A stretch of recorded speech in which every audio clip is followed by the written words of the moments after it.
Hai, welcome back my YouTube channel. Jangan lupa subscribe, like, comment, and share ya. Oke, next kita lanjutin ya ceritanya. Chapter 1. Anandita Kusuma. Wanita yang pemberani, cantik, baik, dan sederhana. Ia tinggal bersama neneknya yang bernama Sarah. Neneknya tidak sama sekali menyayangi Dita. Malah ia sangat membenci Dita layaknya sampah. Nyonya Sarah menganggap Dita sebagai anak pembawa sial. Setelah Dita lahir, banyak sekali masalah yang menimpa keluarga mereka, sehingga membuat keluarganya bangkrut. Dita sering dimaki-maki oleh Nyonya Sarah dan dihukum, meskipun Dita tidak melakukan kesalahan itu. Saat ini umur Dita menginjak 19 tahun. Kedua orang tuanya meninggal saat ia berumur 8 tahun. Ia memiliki paras wajah yang cantik, bak bidadari. Lelaki banyak yang menyukai Dita, namun Dita tidak memperdulikan itu. Ia hanya fokus dengan satu tujuan. Dita memiliki kakak yang saat ini tidak bersamanya. Identitasnya, sang kakak, tidak pernah diketahui orang saat ini karena ia memiliki tujuan. Dita mempunyai sahabat yang bernama Jennifer. Jennifer sahabat Dita 3 tahun yang lalu. Mereka bertemu saat Dita masuk sekolah SMA. Kehidupan sederhana Dita dan cara berpakaiannya sering dihina oleh para wanita yang tidak menyukainya, karena mereka merasa kalau para pria lebih menyukai Dita daripada mereka. Dita bekerja sampingan sebagai pelayan restoran yang cukup terkenal di kota B, tempat tinggalnya sekarang. Ia masuk bekerja hanya 3 kali dalam seminggu, karena ia juga harus kuliah. Meskipun gaji Dita tidak seberapa, tapi itu cukup untuk membeli sembako untuk ia gunakan dalam waktu sebulan. Di restoran tersebut, Dita juga sering mendapatkan hinaan dari para senior, pelayan, dan bahkan dari pengunjung yang makan di sana.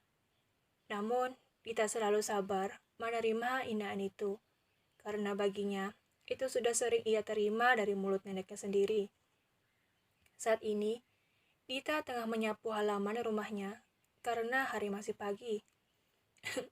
Cantik, kata sang lelaki yang lewat di depan rumah Dita. Namun Dita hanya memandangi pria itu dengan tatapan dingin dan wajah datar, tanpa senyuman, sehingga membuat pria itu bergidik ngeri melihatnya dan segera pergi. Karena hari sudah mulai siang, Dita segera bersiap-siap untuk pergi ke kampus barunya itu. "Nek, aku berangkat," kata Dita, mengulurkan tangannya ingin bersalaman. "Pergilah," suruh Nyonya Sarah tanpa menyambut uluran tangan dari Dita. Dita yang mendapat suruhan dari neneknya hanya bisa diam dan segera berangkat karena takut akan telat. Karena kampus Dita tidak terlalu jauh dari rumahnya, maka dari itu, hanya butuh waktu kurang lebih 15 menit sampai dengan berjalan kaki. Saat Dita hendak memasuki gerbang kampus, banyak para cowok yang melihatnya kagum karena kecantikan yang Dita miliki.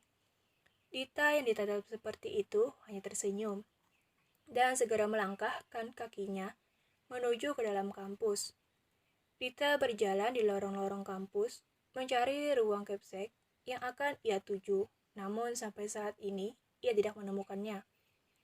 Karena Dita fokus melihat ke arah kiri, ia pun tidak memperhatikan ke depan, dan terjadilah tabrakan. Bruk. Dita terjatuh ke lantai, dan buku-buku yang ia pegang berserakan di lantai. "Maafkan saya," katanya. "Tidak apa-apa," sambil merapikan bukunya yang berserakan. "Namaku Aditya," kata sang empu mengulurkan tangannya. "Anandita," sahut Dita, menerima uluran tangan dari Aditya dan tersenyum ramah. Sontak membuat Aditya merasa kagum dan gugup saat melihat senyuman dari Dita dan membuat jantungnya berdetak dengan cepat. "Kau mau kemana?"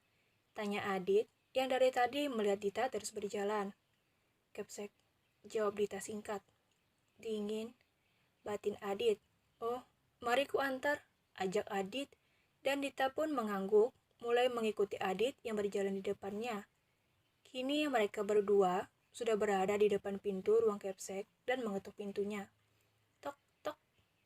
Mereka langsung masuk karena mendapatkan jawaban dari dalam ruangan. Permisi, Pak, kata Dita hormat. Kau anak pindahan itu kah? Tanya Kepsek, menatap sinis mereka berdua. Iya, Pak, jawab Dita. Kau sekelas dengannya, sambil menunjuk Adit. Oh, kalau begitu kami berdua permisi, Pak. Dan pergi meninggalkan ruang Kepsek. Banyak sekali mulut cowok yang berbicara saat Dita dan Adit berjalan di koridor kampusnya. Mau banget berjalan sama si culun. Gantengan dua. Berani sekali dia. Cupu gak tahu diri. Seperti itulah perkataan para cowok yang mereka lontarkan untuk Adit. Namun Adit hanya menatap sinis mereka semua. Akhirnya mereka berdua telah sampai di depan pintu dan mengetuknya. Tok tok. Kalian berdua yang pindahan itu kah? Tanya Pak dosen yang tadi membuka pintu. Iya, Pak, jawab Adit. Pak dosen menatap Adit tidak suka karena penampilannya yang menyakiti mata mereka semua. Kalian tunggu di sini dulu, perintah Pak dosen dan kembali masuk ke dalam. Oke anak-anak, hari ini kita kedatangan 2 murid baru, kata Pak dosen. Kelas pun menjadi riuh membicarakan 2 orang murid baru itu. Pasti yang tadi, cantik, culun, mengganggu saja. Semoga dia duduk dekat gue, bidadariku. Karena merasa panas, Pak dosen segera menghentikan pembicaraan para siswa dan siswinya. Diam, teriak Pak dosen membentak. Para siswa dan siswi langsung terdiam membisu karena takut akan mendapatkan hukuman dari Pak dosen killer ini. Kalian berdua masuk, suruh Pak dosen datar. Dita dan Adit segera masuk ke dalam karena mendapat suruhan dari dalam. Perkenalkan nama kalian, sambil melihat Dita dengan tersenyum karena Pak dosen tersebut masih bujang lapuk. Matanya jelalatan tuh, ucap salah satu siswa yang melihat Pak dosen sedang menatap Dita. Diam, bentaknya. Perkenalkanlah, kata Pak dosen lembut pada Dita, sehingga membuat semua murid yang berada di dalam kelas merasa ingin memuntahkan semua isi yang ada di dalam perutnya.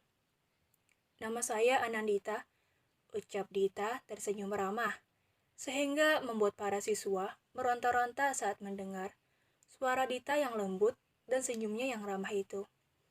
Apalagi Pak dosen yang berada di sebelah Dita. Hatinya saat ini sedang berbunga-bunga melihat senyuman wanita pujaannya keluar. Saya Aditya, kata Adit ramah. Tiba-tiba suara riuh tadi langsung terdiam dan menatap Adit sinis karena tak suka, apalagi Pak dosen. Kau duduk di bangku kosong, sambil menunjuk Adit. Dan kau duduk di sini saja, sambung Pak dosen pada Dita dengan tersenyum. Killernya hilang nih. Tua bangke. Bujang lapuk keluar. Lihat usia, oi. Banyak perkataan para murid yang dilantarkannya untuk Pak dosen yang gendut itu. Kalian diam, bentak Pak dosen berapi-api, karena aibnya terbongkar di depan gadis pujaannya itu. Kalian berdua duduk di bangku kosong, suruh Pak dosen yang kembali kilar. Dengan segera, Dita dan Adit duduk di kursi kosong yang ada di pojok paling belakang. Mata pelajaran kembali dilanjutkan. Dita dan Adit pun dengan seksama memperhatikan penjelasan dari Pak dosen. Terima kasih. Jangan lupa subscribe, like, comment, and share ya. Dadah.